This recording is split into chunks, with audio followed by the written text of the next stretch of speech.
Hello दोस्तों, KS maths classes में आपका स्वागत है। आज का हमारा न्यू टॉपिक हो गया एचसीएफ और एलसीएम। दोस्तों आज इसको बिल्कुल बेसिक मेथड से स्टार्ट करते हैं एचसीएफ और एलसीएम का। सबसे पहले हम दोस्तों आपको बताना चाहेंगे कि एचसीएफ की फुल फॉर्म क्या होती है और एलसीएम की फुल फॉर्म क्या होती है।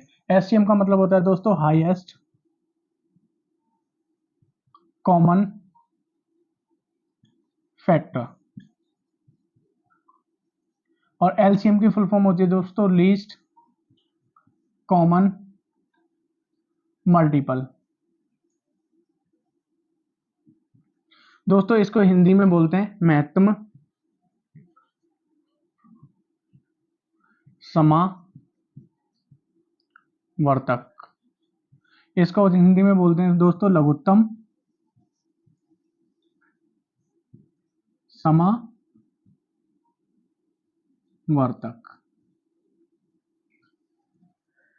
आज दोस्तों हम आपको बिल्कुल बेसिक से लेके चलेंगे एचसीएफ और एलसीएम का, स्टार्टिंग से बिल्कुल जीरो से लेके अब तक। अब दोस्तों स्टार्ट करने से पहले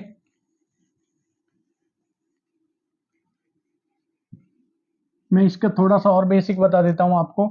एचसीएफ होता है दोस्तों highest common factor. Highest common factor के मतलब कि किसी भी वैल्यू का, जब हम एग्जांपल लो, हमने 140 लिया, 140 के कितने फैक्टर कर सकते हैं हम। 140 के फैक्टर्स निकालें दोस्तों। अगर 140 के फैक्टर्स निकालेंगे जैसे 270, 2 तिया 6 और 2 पंजे 10, 5 सत्ते 35, 7 एकम 7। अब दोस्तों इसके अंदर हमें बताना है एचसीएफ क्या होगा। एक दूसरी वैल्यू ले लेते हैं दोस्तों, तो हम 240 इसके फैक्टर निकालते हैं दोस्तों।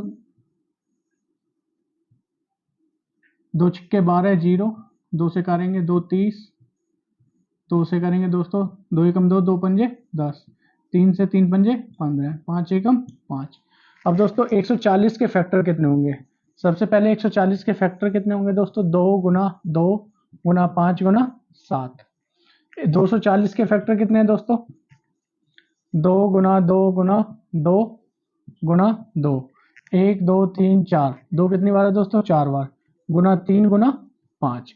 अब दोस्तों इसमें देखना है हमें हाईएस्ट कॉमन कितने हैं, दोनों के अंदर हाईएस्ट कॉमन कितना है। तो दोस्तों हम देखेंगे 2 कितनी बार है, 1 बार। ये 2 कितनी बार है, 1। और दोस्तों 5 कितनी बार है, 1 5 इसमें है और 5 इसमें है। तो हाईएस्ट कॉमन कितने हैं दोस्तों हमारे पास, 3।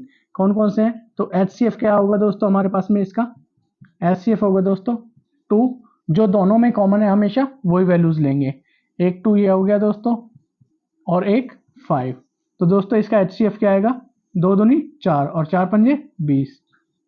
तो इसकी एचसीएफ की वैल्यू क्या आ गई दोस्तों, 20। अगर दोस्तों इसी में एलसीएम के बारे में पूछने लगे, लीस्ट कॉमन फैक्टर मतलब कम से कम कॉमन क्या है और बाकी सब। अब इसमें कम से कम कॉमन हमें पता है दोस्तों, एक 2 है, एक दूसरा वाला 2 हो गया और दूसरा 5 है, और इसका मल्टीप्लाई क्या है 7, और ये 2 हमारे पास में जो बच गए उनको हम सबको बाद में लिख लेते हैं। अब हमारे पास में वैल्यू क्या आएगी दोस्तों, 5 2 जा 10 और 5 2 जा 10, एक मल्टीपल ये हो गया, 7 दूनी 14 दूनी 28, 28 दूनी 56 गुना 3। अब दोस्तों इसकी मल्टीप्लाई कर लेते हैं, 10 तिया 30 गुना 56। इसको मल्टीप्लाई करो दोस्तों, 6 तिया 18, 6 और 3 पंजे 15 और 1 16, 1680 क्या आ गया दोस्तों इसका एलसीएम। इस तरह से दोस्तों हम एचसीएफ और एलसीएम निकाल सकते हैं। और दूसरा दोस्तों मैं ये बिल्कुल बेसिक मेथड से जैसे सभी कराते हैं गुणनखंड फैक्टराइजेशन मेथड से जो निकालते हैं, इसका एक दूसरा मेथड है दोस्तों, मैं आपको बिल्कुल इजी वाला मेथड बताता हूं कि एचसीएफ और एलसीएम को आप कैसे निकाल सकते हो।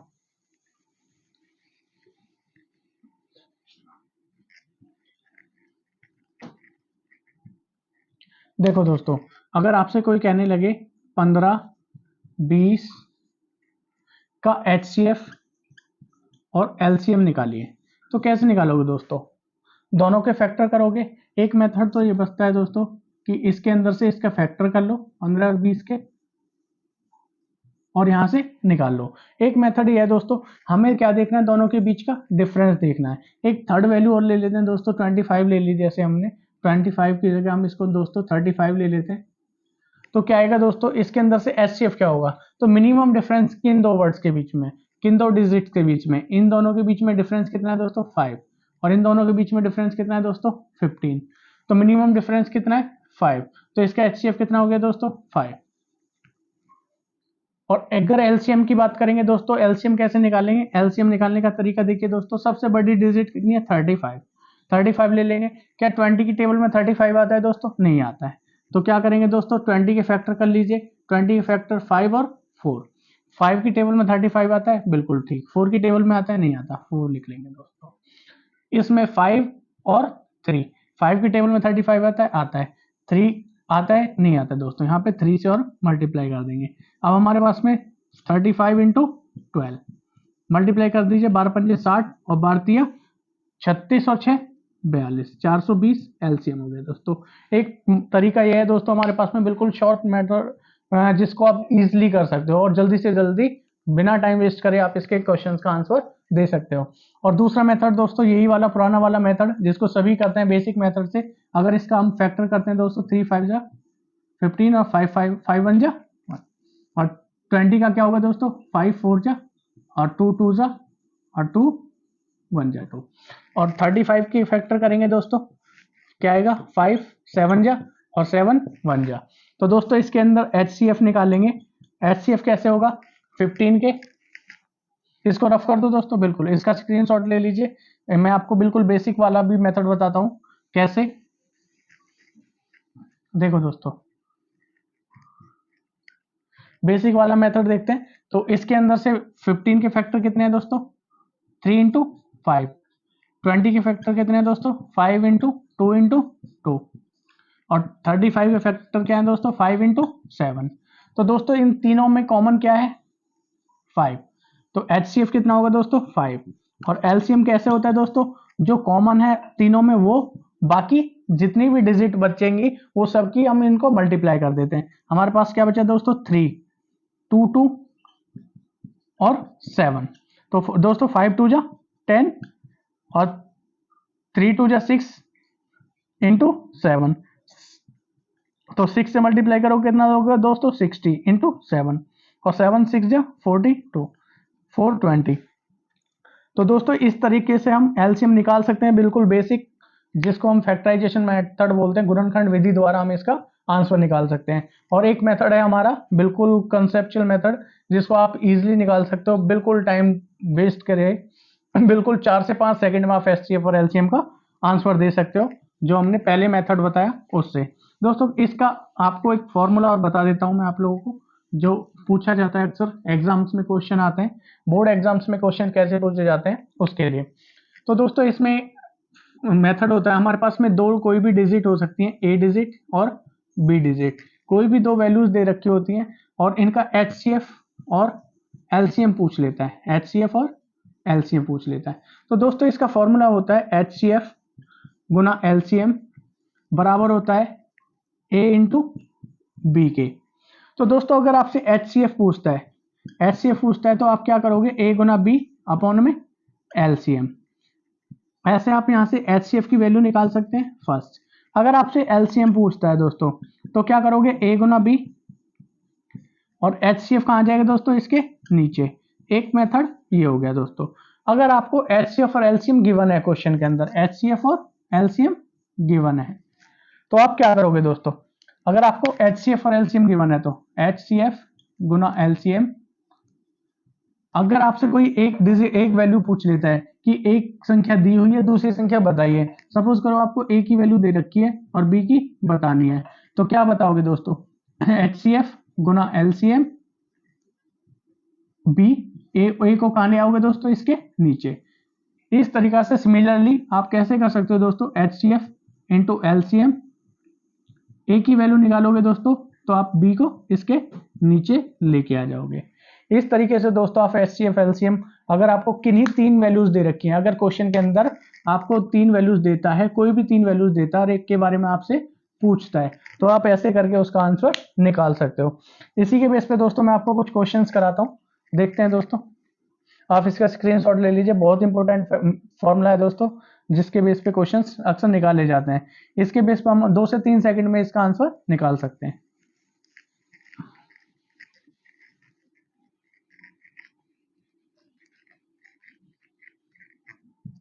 देखो दोस्तों, अगर हमें कह रहा है कि किसी दो संख्या दे रखी है, कह रहा है दो संख्याओं का HCF, दो संख्याओं का HCF 5 है और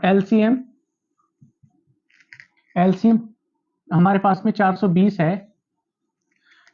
तो अगर एक संख्या कोई दे रखी है, एक वैल्यू दे रखी है हमें, अगर एक संख्या हमारे पास 30 है तो कह रहे हैं दूसरी संख्या का मान बताइए। तो दोस्तों इस तरीके का क्वेश्चन आता है एग्जाम में जो आपसे पूछा जाता है, तो आप इसको कैसे निकालोगे इजिली? तो हमें पता है दोस्तों फॉर्मूला क्या होता है, HCF इंटू LCM बराबर A गुना B। तो HCF क्या है दोस्तों 5, LCM कितना है दोस्तों 420 और A की वैल्यू कितनी दे रखी है 30 और B का मान हमें निकालना है। तो क्या फॉर्मूला होता है दोस्तों, B बराबर क्या होता है HCF इंटू LCM अपॉन में A। तो B की वैल्यू क्या आ जाएगी दोस्तों, HCF क्या है दोस्तों हमारे पास में 5 और LCM कितना है दोस्तों 420 अपॉन में A की वैल्यू कितनी है दोस्तों 30। तो हमारे पास में B की वैल्यू क्या आएगी दोस्तों, 0 से 0 कट गया, 3 से काटोगे 3 एकम 3, 3 चौक 12। तो B की वैल्यू क्या आएगी दोस्तों 14 पंजे 70। कितने आ गई दोस्तों 70। तो दोस्तों देखो इस क्वेश्चन को करने के लिए अभी मैंने आपको एक वैल्यूज लिख के बताई, अगर आप एग्जाम में क्वेश्चन आएगा तो आपको ये वैल्यूज लिखने की जरूरत नहीं है, डायरेक्ट वैल्यूज को पुट कीजिए और 3 सेकंड में इसका आंसर निकल जाएगा। इसी के साथ दोस्तों मैं आपको और भी क्वेश्चंस बताता हूँ, बहुत प्यारे प्यारे क्वेश्चंस जो एग्जाम में पूछे जाते हैं और जिनको करने में मुश्किल से 3 से 4 सेकंड का टाइम लगता है। अगर इन्हीं क्वेश्चंस को दोस्तों हम बिल्कुल बेसिक मेथड से करते हैं तो कम से कम 5 से 7 मिनट इस क्वेश्चन को सॉल्व करने में लगता है। तो दोस्तों ये क्वेश्चन दिया हुआ है हमें HCF 306 और 657 का नाम दिया हुआ है। तो कह रहा है कि 306 और 657 का LCM बताइए। इस टाइप से क्वेश्चन अगर दोस्तों एग्जाम में पूछ लिए जाते हैं तो इसको कैसे करेंगे दोस्तों। सबसे पहले हमने बताया दोस्तों हमारे पास में दो वैल्यूज दे रखी हैं। ए वैल्यू कितनी दे रखी है दोस्तों 306 और B का मान कितना दे रखा हो 657 और HCF कितना है दोस्तों इसके अंदर 9। तो LCM निकालने के लिए दोस्तों फॉर्मूला क्या होगा हमारे पास में, HCF LCM निकालेंगे तो क्या आएगा दोस्तों A गुना B ओवर में HCF। तो A और B की वैल्यू कितनी है दोस्तों 306 गुना 657 अपॉन में 9।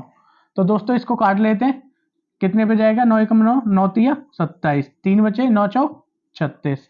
इस तरीके से दोस्तों हम इसको इजिली निकाल सकते हैं। और इसका LCM कितना आ जाएगा दोस्तों, LCM आएगा इसका दोस्तों 657 गुना 34।